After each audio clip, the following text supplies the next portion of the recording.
Hello friends and families, welcome back. അപ്പോൾ ഇന്ന് ഞാൻ വന്നിരിക്കുന്നത് വളരെ പെട്ടെന്ന് നല്ലൊരു ടേസ്റ്റി ആയിട്ടുള്ളൊരു വെറൈറ്റി ബ്രേക്ക്ഫാസ്റ്റിൻ്റെ റെസിപ്പി ആയിട്ടാണ് കേട്ടോ. അപ്പോൾ ഞാൻ ഈ റെസിപ്പി എങ്ങനെ ഉണ്ടാക്കുന്നത് നമുക്കൊന്ന് കണ്ടു നോക്കാം. അപ്പോൾ അതിന് വേണ്ടിയിട്ട് 2 കപ്പ് റവയാണ് കേട്ടോ ഞാനിവിടെ ഉപയോഗിക്കുന്നത്.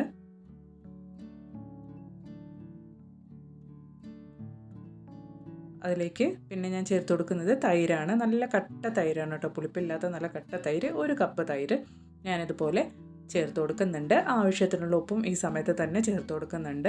എന്നിട്ട് നമുക്ക് നന്നായിട്ടൊന്ന് ബ്ലെൻഡ് ചെയ്തെടുക്കാം കേട്ടോ.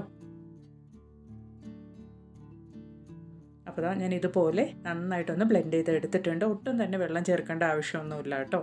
അപ്പോൾ 1 കപ്പ് തൈര്, 2 കപ്പ് റവ, ഈ ഒരു റേഷ്യോയിലാണ് കേട്ടോ നമ്മൾ അരച്ചെടുക്കേണ്ടത്. അപ്പോൾ ഈ ഒരു കൺസിസ്റ്റൻസിക്ക് നമുക്ക് അരഞ്ഞ് കിട്ടും. ഈ ഒരു കൺസിസ്റ്റൻസിക്കാണ് നമ്മൾ റെഡിയാക്കേണ്ടത് കേട്ടോ. അപ്പോൾ ഇനി ഞാൻ ചേർത്ത് കൊടുക്കുന്നത് ഒരു 1/4 ടീസ്പൂണോളം ബേക്കിംഗ് സോഡയാണ്. അപ്പോൾ ഇനി നമുക്ക് നമ്മുടെ മെയിൻ ഇൻഗ്രീഡിയൻ്റ് ആയ പൊട്ടറ്റോയാണ് കേട്ടോ. ഒരു മീഡിയം ആയിട്ട് ഞാൻ വേവിച്ച് ഇതുപോലെ ഗ്രേറ്റ് ചെയ്തെടുത്ത് നല്ല ഒരു മീഡിയം സൈസ് പൊട്ടറ്റോയാണ് കേട്ടോ ഇത്. അത് ഇതുപോലെ ഒന്ന് വേവിച്ച് ഞാൻ ഗ്രേറ്റ് ചെയ്ത് നമ്മൾ റെഡിയാക്കിയിരിക്കുന്ന ബാറ്ററിലേക്ക് ഇട്ട് കൊടുത്ത് ഇതുപോലെ ഒരു വിസ്ക് ഉപയോഗിച്ച് നന്നായിട്ട് തന്നെ നമുക്കൊന്ന് മിക്സ് ചെയ്തെടുക്കാം കേട്ടോ. വിസ്ക് ഉപയോഗിച്ച് മിക്സ് ചെയ്യുമ്പോൾ നല്ല ഈവൺ ആയിട്ട് നമുക്ക് മിക്സായി കിട്ടും. അതിന് വേണ്ടിയിട്ടാണ്. നന്നായിട്ടൊന്ന് മിക്സ് ചെയ്ത് കൊടുക്കാം നമുക്കിതുപോലെ. വളരെ പെട്ടെന്ന് രാവിലെയും അതുപോലെ തന്നെ ഡിന്നർ ടൈമിനും കൂടെ നമുക്ക് ഉപയോഗിക്കാവുന്ന ഒരു നല്ലൊരു റെസിപ്പിയാണ് കേട്ടോ. അത്ര നല്ല ടേസ്റ്റും ആയിരുന്നു ഇത് കഴിക്കാനായിട്ട്. വളരെ പെട്ടെന്ന് നിമിഷ നേരം കൊണ്ട് നമുക്ക് റെഡിയാക്കാവുന്നതാണ് കേട്ടോ. ഇനി ഞാൻ ചേർത്ത് കൊടുക്കാൻ പോകുന്നത് ഓണിയനാണ്. ഒരു മീഡിയം സൈസ് സവോള ഇതുപോലെ പൊടിയായി അരിഞ്ഞ് അതും കൂടെ ഞാൻ ചേർത്ത് കൊടുത്തിട്ടുണ്ട്. അതുപോലെ തന്നെ ഒരു വലിയ പച്ചമുളക്, തീരെ എരിവില്ലാത്ത പച്ചമുളകാണ് കേട്ടോ, നല്ലൊരു ഫ്ലേവറിന് വേണ്ടിയിട്ട്. അതും ഇതുപോലെ ഞാൻ പൊടിയായി അരിഞ്ഞ് നമ്മുടെ ബാറ്ററിലേക്ക് ഇട്ട് കൊടുക്കുന്നുണ്ട്. അതുപോലെ തന്നെ മല്ലിയില നന്നായിട്ട് പൊടിയായി അരിഞ്ഞ് അതും കൂടെ നമ്മുടെ ബാറ്ററിലേക്ക് ചേർത്ത് കൊടുക്കുന്നുണ്ട് കേട്ടോ. ഇനി അതും കൂടെ ചേർത്ത് നമുക്ക് നന്നായിട്ടൊന്ന് മിക്സ് ചെയ്തെടുക്കാം. അപ്പോൾ എൻ്റെ ഈ വീഡിയോ കാണുന്ന പുതിയ കൂട്ടുകാർ ആരെങ്കിലും ഉണ്ടെങ്കിൽ ഈ ചാനലൊന്ന് സബ്സ്ക്രൈബ് ചെയ്ത് സപ്പോർട്ട് ചെയ്യുക കേട്ടോ. അടുത്തുള്ള ബെല്ലൈക്കണും കൂടെ ഒന്ന് എനേബിൾ ചെയ്ത് ഓൾ എന്ന ഓപ്ഷനും കൂടെ ഒന്ന് പ്രസ് ചെയ്ത് കൊടുക്കുക. അപ്പോൾ ഞാനിടുന്ന വീഡിയോസിൻ്റെ നോട്ടിഫിക്കേഷൻസൊക്കെ നിങ്ങൾക്ക് ലഭിക്കുന്നതാണ്. അതുപോലെ തന്നെ ഈ വീഡിയോ ഇഷ്ടപ്പെടുകയാണെങ്കിൽ ഒന്ന് ലൈക്ക് ചെയ്ത് സപ്പോർട്ട് ചെയ്യുക. അതുപോലെ തന്നെ നിങ്ങളുടെ ഫ്രണ്ട്സിലേക്കും ഫാമിലിയിലേക്കും കൂടെ ഒന്ന് ഷെയർ ചെയ്ത് കൊടുക്കുക കേട്ടോ. അപ്പോൾ അങ്ങനെ നമ്മുടെ ബാറ്റർ ഇവിടെ റെഡി ആയിട്ടുണ്ട്. ഇപ്പോൾ ഞാനൊരു കളറിന് വേണ്ടിയിട്ട് ഒരു 1/2 ടീസ്പൂണോളം മഞ്ഞൾപ്പൊടി കൂടെ ചേർത്ത് കൊടുത്ത് അതും കൂടെ ചേർത്ത് നന്നായിട്ടൊന്ന് മിക്സ് ചെയ്ത് കൊടുക്കുന്നുണ്ട് കേട്ടോ. ഇത് ഓപ്ഷനിലാണ്. മഞ്ഞൾപ്പൊടി വേണമെങ്കിൽ നിങ്ങൾക്ക് ചേർത്ത് കൊടുക്കാവുന്നതാണ്, അല്ലെങ്കിലും കുഴപ്പമില്ല കേട്ടോ. ഞാനൊരു നല്ലൊരു കളറിന് വേണ്ടിയിട്ടാണ് മഞ്ഞൾപ്പൊടി ഇവിടെ ചേർത്ത് കൊടുത്തത് ഈ സമയത്ത്. അപ്പോൾ അതും കൂടെ ചേർത്ത് നമുക്ക് നന്നായിട്ടൊന്ന് മിക്സ് ചെയ്തെടുക്കാം.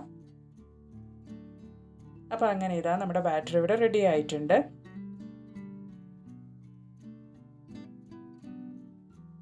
അപ്പോൾ ഇനി നമുക്കൊരു പാൻ വെച്ച് പാൻ ചൂടായ ഉടനെ ഇച്ചിരി ഓയിലൊന്ന്, ഞാനിവിടെ ഉപയോഗിച്ചിരിക്കുന്നത് കടലെണ്ണയാണ് കേട്ടോ. നല്ല കടലെണ്ണ കൊണ്ട് ഉണ്ടാക്കുമ്പോൾ അത്രയും നല്ല ടേസ്റ്റ് ആയിരുന്നു കേട്ടോ. അപ്പോൾ കടലെണ്ണ ഉപയോഗിച്ച് ഞാൻ ഉണ്ടാക്കുന്നത്.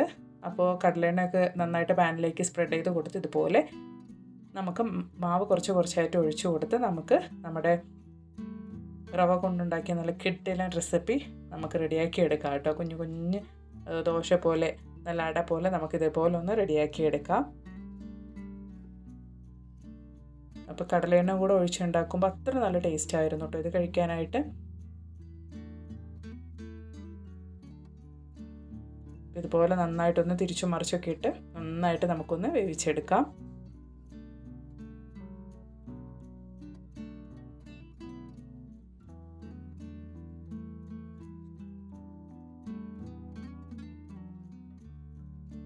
അപ്പോൾ നമ്മുടെ ബാറ്റർ പാനിലേക്ക് ഒഴിച്ച് കടലെണ്ണയും കൂടെ ചേർത്ത് ഒഴിച്ചപ്പോൾ അത്ര നല്ല മണമായിട്ടോ വീട് മുഴുവനും. രാവിലെ ഇത് കഴിക്കാനായിട്ട് അത്ര നല്ല ടേസ്റ്റ് ആയിരുന്നു.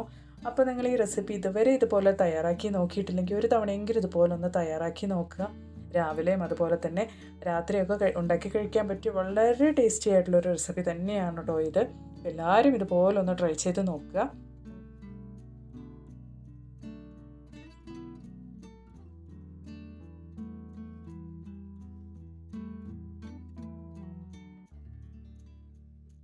അപ്പം നിമിഷ നേരം കൊണ്ട് വളരെ പെട്ടെന്ന് തന്നെ നമുക്ക് ബാറ്റർ റെഡിയാക്കാം. അതുപോലെ തന്നെ ബ്രേക്ക്ഫാസ്റ്റിനോ ഡിന്നറിനോ പറ്റിയൊരു കിടിലൻ റെസിപ്പിയാണ് കേട്ടോ ഇത്. അപ്പോൾ അങ്ങനെ ഞാൻ ഉണ്ടാക്കിയെടുത്ത നമ്മുടെ റവ ദോശ ഇതുപോലെ ഒരു സർവിങ് പ്ലേറ്റിലേക്ക് മാറ്റിയെടുക്കുന്നുണ്ട്. നല്ല ടേസ്റ്റായിരുന്നു കേട്ടോ ഇത് കഴിക്കാനായിട്ട്. കടലെണ്ണയൊക്കെ ചേർത്തുണ്ടാക്കിയപ്പോൾ നല്ല ടേസ്റ്റായിരുന്നു ഇത് കഴിക്കാനായിട്ട്. അപ്പോൾ അതിന് കോമ്പിനേഷനായിട്ട് ഞാൻ ഉണ്ടാക്കിയത് കടലക്കറി ആയിരുന്നു കേട്ടോ. അപ്പോൾ അതും കൂടെ ചേർത്ത് കഴിക്കാനായിട്ട് അത്ര നല്ല ടേസ്റ്റായിരുന്നു. വളരെ ടേസ്റ്റി ആയിരുന്നു കേട്ടോ രാവിലെ ഇത് കഴിക്കാൻ വേണ്ടിയിട്ട്. അപ്പോൾ എല്ലാവരും എൻ്റെ ഈ റെസിപ്പി ഒന്ന് ട്രൈ ചെയ്ത് നോക്കുക. ഉറപ്പായിട്ട് നിങ്ങൾക്കൊക്കെ ഇഷ്ടപ്പെടും കേട്ടോ. അപ്പോൾ എൻ്റെ വീഡിയോ ഇഷ്ടപ്പെടുകയാണെങ്കിൽ ഒന്ന് ലൈക്കും കൂടെ ചെയ്ത് സപ്പോർട്ട് ചെയ്യുക കേട്ടോ.